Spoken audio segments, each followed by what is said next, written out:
Good afternoon, everyone.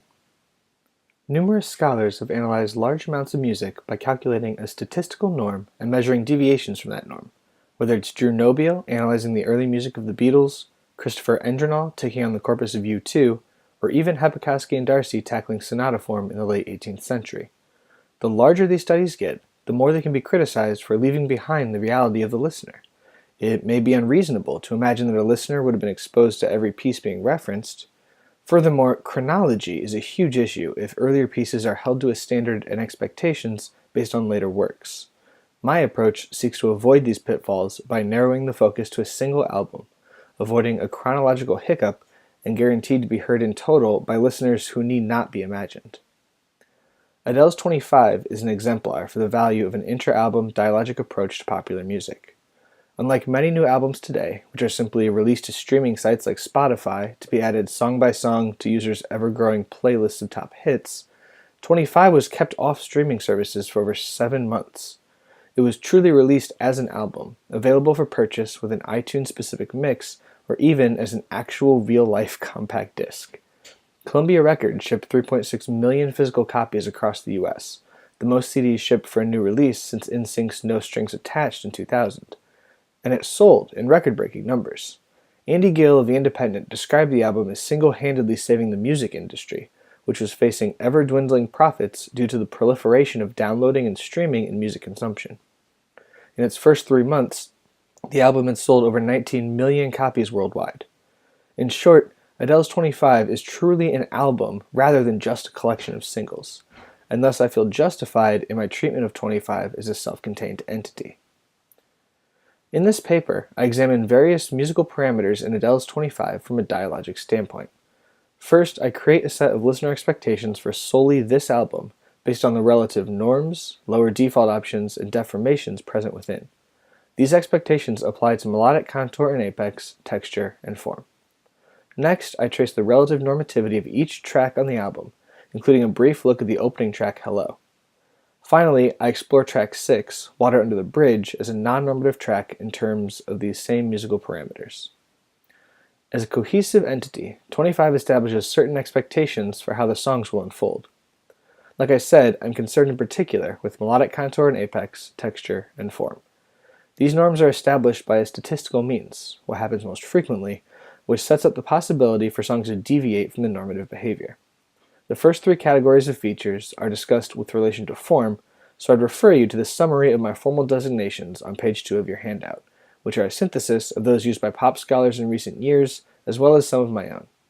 In general, we are dealing with a verse, pre-chorus, chorus, and bridge, with the occasional presence of a post-chorus. We'll begin our listener expectations with melodic contour and apex. This chart shows the melodic range for each song in this album, and can be found more clearly in example 1 in your handout. Pitch is on the y-axis, blue represents the verse, green the pre-chorus, orange the chorus, and red the post-chorus. Lighter colors indicate when the range is extended by the backup vocals of some sort, rather than the primary voice of Adele. As you can see, when considering the primary vocals of the verse, pre-chorus, and chorus, the high point melodically is always the chorus, with only number 6 as the exception, where the verse is the melodic high point of the primary vocals. For this album, the default option for melodic contour is that the progression of verse, pre-chorus, chorus is rising melodically. The lower default option is that the ranges of the verse and the pre-chorus extend upward to the same pitch, and the deformational option is that the verse is higher than the pre-chorus. The default option of the melodic apex, the highest point in the piece, is in the bridge. The lower default options are either that the bridge shares the melodic apex with another section, or that there is no bridge. The deformational option is that there is a bridge, but the melodic apex occurs elsewhere. Texture is our next facet of normativity in this album. Most of these songs incorporate an assembly of texture. In other words, various instrumental and vocal parts are gradually added in on top of each other. This assembly occurs primarily within a single strophe, from verse to pre-chorus to chorus, and is permitted to reset upon the verse that begins the subsequent strophe. The default option is that texture is assembled in this way, and the complete assembly of the texture occurs in the same formal section as the melodic apex. The lower default option is that while the textural assembly is present, its completion does not align with the melodic apex. The deformational option is that the texture simply does not assemble within a strophe. Form is our final facet of normativity in this album. The pieces gradually deviate from the expectations of a simple norm. My formal analyses are in example 2 in your handout, which is organized top to bottom from the most normative to the least and begins with the ideal model. You'll see I have VV and CC notated. What I mean by this is that the verse or chorus can easily be split into two parallel parts. Lowercase letters indicate that the section has been shortened, while an asterisk indicates that the section has been extended. A superscript indicates either the function, for example, use superscript O at the end of track 11 means that a backup section is functioning as the outro, or a superscript indicates that another section's material is overlaid. See superscript B at the end of track 2 means that this section is the chorus with bridge material overlaid. As for the colors, green indicates normative and red indicates deformational. Yellow indicates a deformational element whose repetition from an earlier strophe is now expected. The first 5 songs on this chart are the most normative, deviating from the norm only slightly. The following 3 tracks deviate more substantially, but all 8 of these tracks repeat strophe 1 exactly and substitute the bridge for the verse in strophe 3. Note that each of the first 5 songs on the album have already been included. This is important because track number 6 is by far the most deformational on this album. The remaining 3 pieces of this album are the least formally normative songs for primarily one reason: they do not have a bridge proper. How does each song interact with these expectations? Example 3 in your handout details the relative normativity of each song in terms of melody, apex, form, and texture. Example 4, shown here and also in your handout, organizes these by song to average out how normative each song is. This is of course not an exercise in scientific precision, but it does provide a little bit of overarching context for how each song behaves in these different facets. One important observation is how the album is structured in terms of contextual normativity. There is roughly an increasing amount of deformation in the first half. 2 songs of note bookend this trend. Track number 1 exhibits the most normative traits in every category, while track number 6 exhibits the least normative traits. It is particularly interesting that track number 1, Hello, is the most normative song, for several reasons. First, it is the opening track on the album, so listener expectations for the album are set from the very beginning. Furthermore, Hello was the only song released as a single before this album debuted, and was an instant hit, reaching over 1 million digital downloads and over 60 million streams in its first week, to debut the Billboard charts at number 1. It became the second fastest video to reach 100 million views on YouTube, and the fastest ever to reach 100 million views on Vivo, both in merely its first 5 days. Why does this matter? Because listeners around the world soaked in this song for the entire 4 weeks before the album itself was released, perhaps further cementing their expectations for what the rest of the album would be like. The normative opening of this album leads us to the least normative song, Water Under the Bridge. I will examine its melodic contour and apex, texture, and form in relation to the norms established by the album as a whole. We'll begin with the melody. The melodic contour of this piece is exceptional for this album in that the verse has a higher melodic range in the primary vocals, shown here in whole notes, than either the pre-chorus or chorus. The verse spans an octave from B flat to B flat. The pre-chorus reduces this down to a major sixth, peaking at G. The chorus narrows even further, spanning only a major third from E flat to G. And the post-chorus merely parallels the chorus. When the backup vocals are included, shown in smaller half notes, the very high woo present throughout the piece is actually the highest point melodically. Backup vocals are a very large part of this piece and are almost always present. In this regard, the verses stand out as the only time Adele is not stuck in the middle of a crowd of other singers. This inverse textural emphasis on the verse aligns with that of the melodic contour and apex. Next, we'll address texture. The texture of this song does not assemble, but arrives in large part at the very opening of the piece, with electric guitar, piano, snaps, and low drums. One could possibly make the case that the texture builds insofar as the same section may assemble its own texture over the course of the entire piece. However, between the sections of a strophe, the texture doesn't really assemble, preferring instead to substitute various elements of the texture. The reason I did not consider the texture of this piece as assembling is primarily because the chorus has either a reduced or roughly equal texture to what came before. The piano is simplified to whole notes landing on the downbeat. The electric guitar loses its energized line, settling for primarily a single repeated E, and the snaps present at the beginning of the piece are removed entirely. However, the drum beat is filled out with cymbals and a highly processed snare and toms. This kind of replacement instead of assembly is typical of this track. The end of the song does feature increasingly varied texture, however. The pre-chorus in the third strophe includes the addition of a xylophone line and an active clapping part. The following chorus includes a new tambourine part and a new chordal line for the backup vocals, but it removes the claps, xylophone, and reduces the activity of the guitar and piano. The closing post-chorus adds in yet another backup vocals part, repeating the line, "Say it ain't so," under the rest of the post-chorus material. The common thread here is that instead of assembling various parts of the texture and building upon them within a strophe, this piece substitutes the different textures in and out to differentiate between the formal sections. This could be a consequence of the unique melodic contour of this piece. Because the melody is not gradually getting higher, perhaps the texture follows suit by not assembling itself.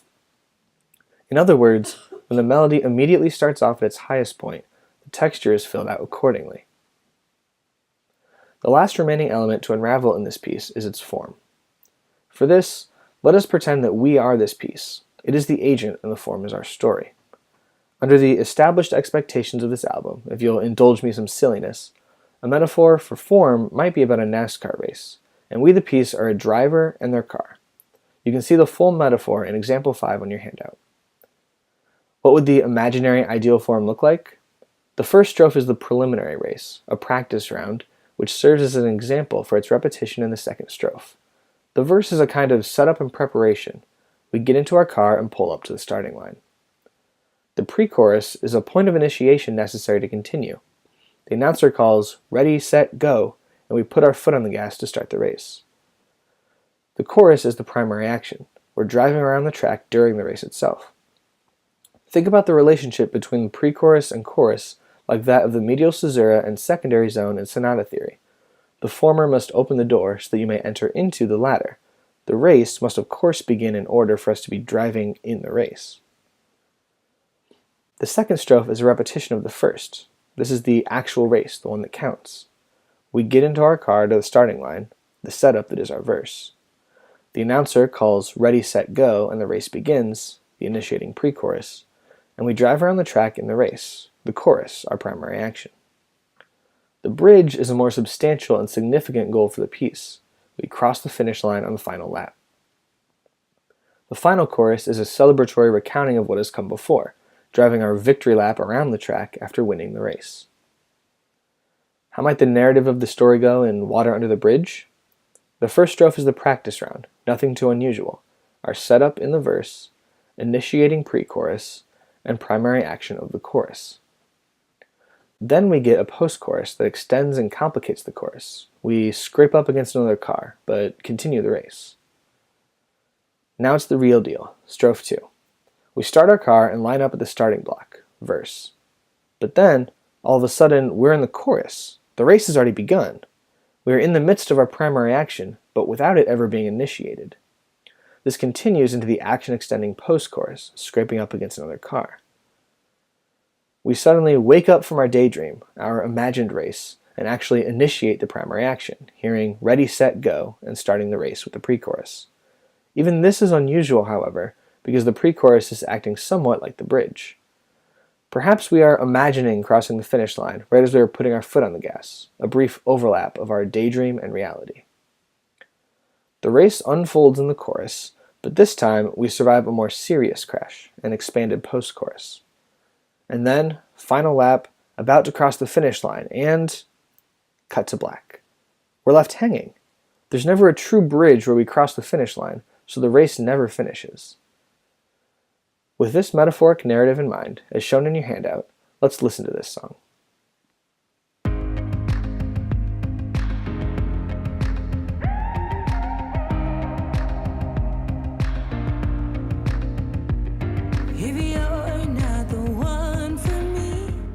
Here's the verse, our setup, pulling up to the starting line.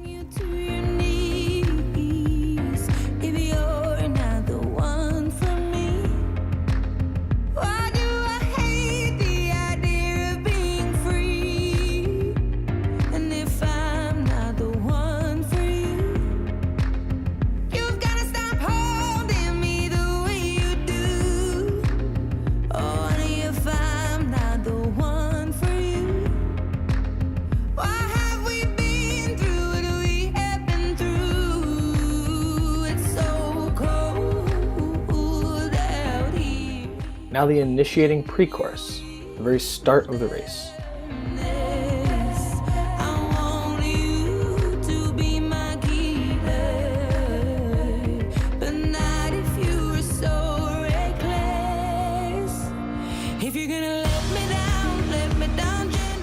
The chorus, our primary action, driving in the race.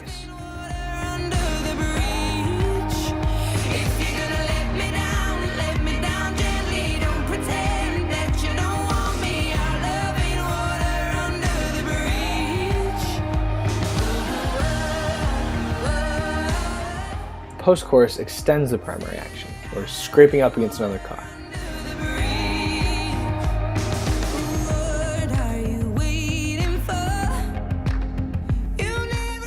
Now it's the real race, after strophe 1 has set up expectations for how the subsequent strophes will go.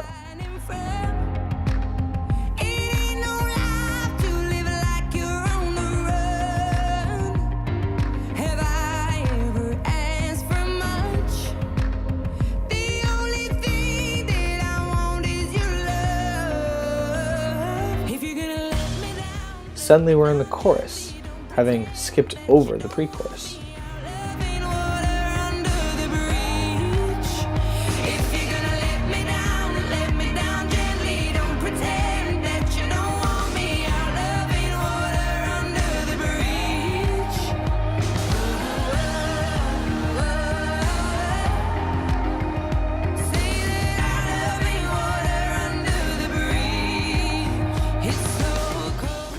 Now we finally get our missing pre-chorus, a kind of continuation of strophe 2.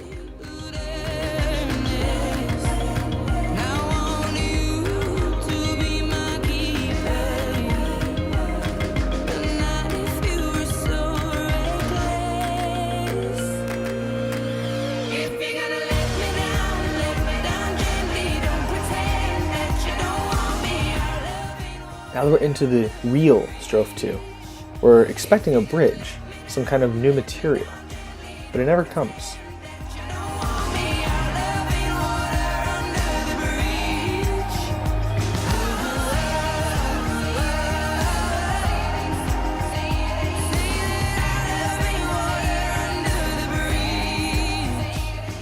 We're still waiting for new material to come, to quench our thirst for a bridge. But we're kind of just left hanging in what feels like the middle of the song.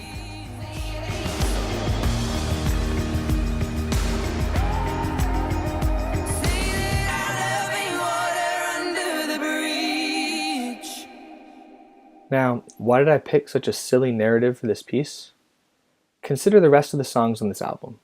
Most of the songs are reminiscent, missing the good old days in the past, or about the end of a relationship that will soon be over at the hands of the narrator.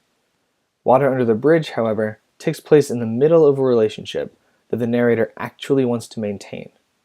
We get the idea that her lover may be drifting away, putting some emotional distance between them, but she wants to hold on and stick it through.